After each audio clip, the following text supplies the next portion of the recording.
Hello, my name is Panos Carajalios, And my name is Jason Cueto. and we're presenting the answer for our evaluation question number 3, what did we learn from our audience feedback? We showed our main product and the two ancillary tasks to our teachers and peers to gain their opinion on what each product looked like.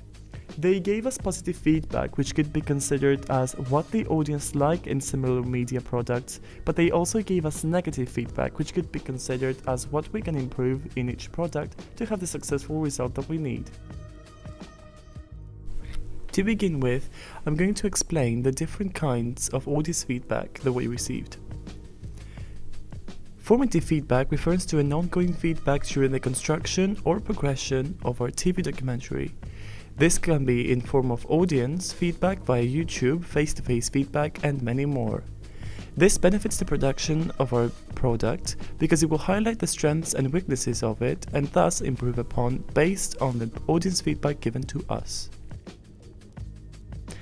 Summative feedback is given by the target audience once the product has finalized its production stages and is published.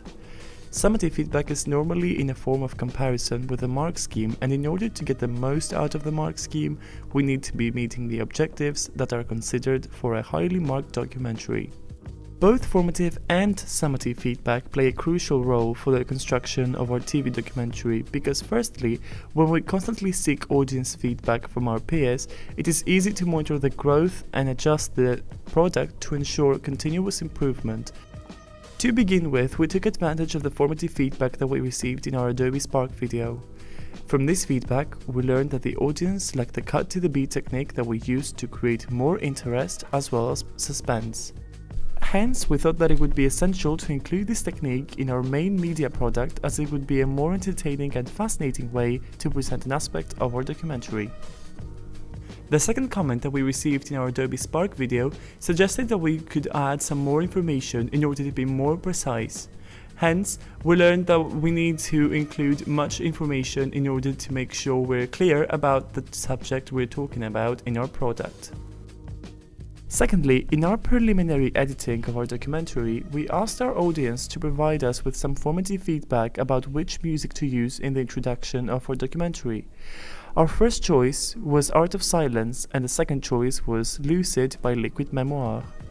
We used the latter as it was preferred by the audience. Hence, we learned that we should use more music that will be relevant to the theme of the documentary.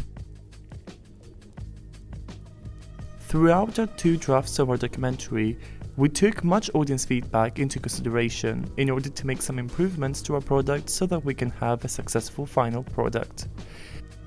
From the formative feedback for our first draft, we learned that instead of using an image to present the venue in San Diego, in which the first Comic-Con was held, we should use a video form of presentation so that it can be more active and engaging.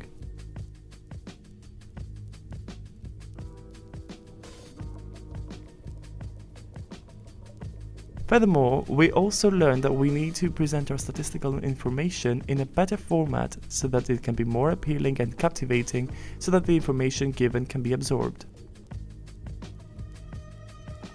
In the second draft of our documentary, we received feedback suggesting that we should cut the pictures according to the beat of the background music, also known as the cut to the beat, in order to demonstrate what people can do at the Comic-Con event in a more interesting way.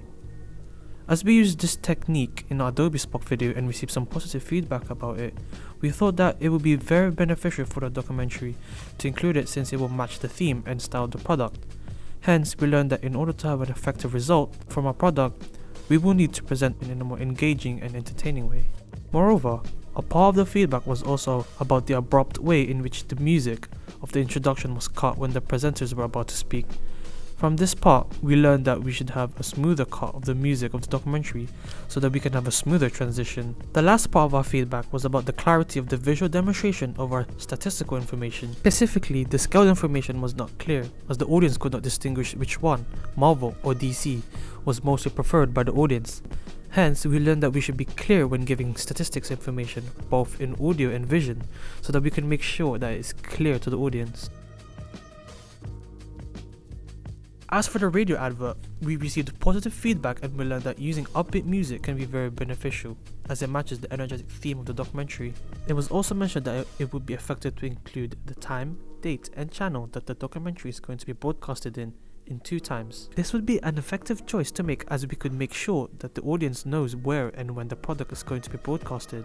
Hence, we learned that we should be very specific and clear about this kind of information so that we can avoid any misunderstanding. In addition to the radio advertisement, we also created a TV poster for our TV documentary. In order to get a formative audience feedback, we decided to make multiple designs for our TV poster. Ultimately, we decided upon 3 final designs. We sought feedback from our peers and even teachers to get a diverse response according to the TV posters, and this was the result. For the first draft, you see that the font for the cast really stands out. It doesn't actually fit well with the actual MCM London content.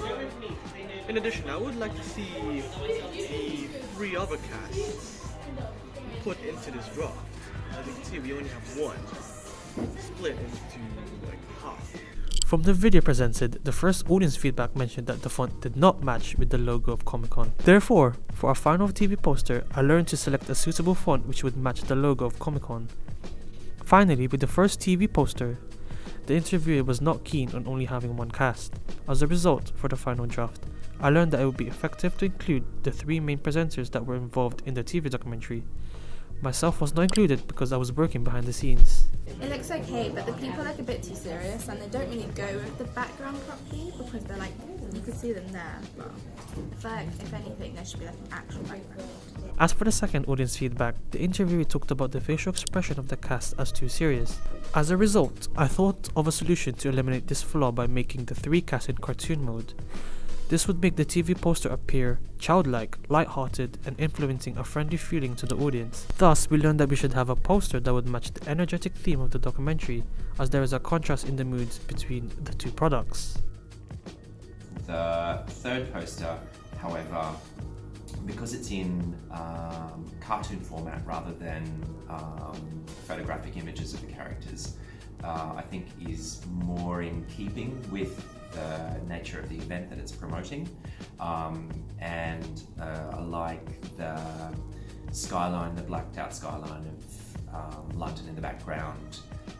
Makes it feel more cartoon-like or more appropriate to an audience that might be looking at that poster. Finally, for the last audience feedback, the interviewee seemed to approve the cartoon format of the characters in the third poster. From this, I learned that the audience likes different themes that challenge the forms and conventions of typical media products, such as this.